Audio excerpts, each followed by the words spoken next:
Bonjour à tous, c'est votre sœur Marie. Que le Seigneur vous bénisse abondamment au nom de Jésus-Christ de Nazareth. Amen. Je voudrais partager quelque chose avec vous. J'étais en réunion de prière avec les frères et sœurs.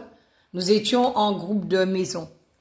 Et pendant que nous étions en train de prier, au milieu de la salle à manger, j'ai vu un gros chandelier. Un chandelier énorme, c'était glorieux, c'était majestueux, c'était formidable. Et je ne comprenais pas pourquoi je voyais un chandelier au milieu de la salle à manger. En faisant mes recherches et en priant, le Saint-Esprit m'a conduit dans le livre de Apocalypse chapitre 2, que nous allons prendre ensemble. Prenons notre Bible dans le livre de Apocalypse chapitre 2.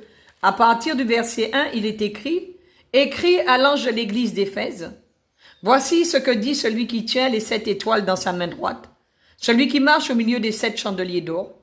Je connais tes œuvres, ton travail et ta persévérance. Je sais que tu ne peux supporter les méchants, que tu as éprouvé ceux qui se disent apôtres et qui ne le sont pas, et que tu les as trouvés menteurs, que tu as de la persévérance, que tu as souffert à cause de mon nom, et que tu ne t'es point lassé. Mais ce que j'ai contre toi, c'est que tu as abandonné ton premier amour.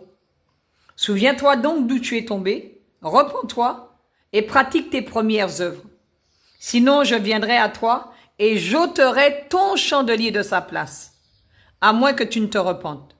Tu as pourtant ceci, c'est que tu hais les œuvres des Nicolaïtes, œuvres que je hais aussi. Que celui qui a des oreilles entende ce que l'Esprit dit aux églises. À celui qui vaincra, je donnerai à manger de l'arbre de vie, qui est dans le paradis de Dieu. Amen. Donc, lorsque j'ai eu cette vision du gros chandelier au milieu de la salle à manger, j'ai compris que le chandelier représentait la présence de Dieu. Et que le Seigneur voulait que nous soyons constants.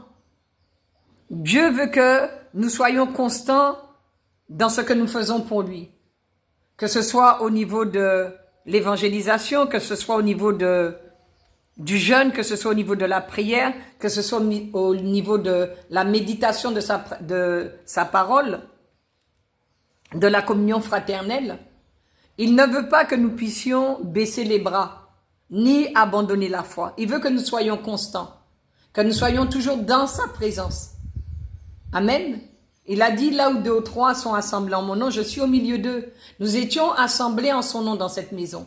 Et au milieu, il y avait un gros chandelier qui représentait sa présence.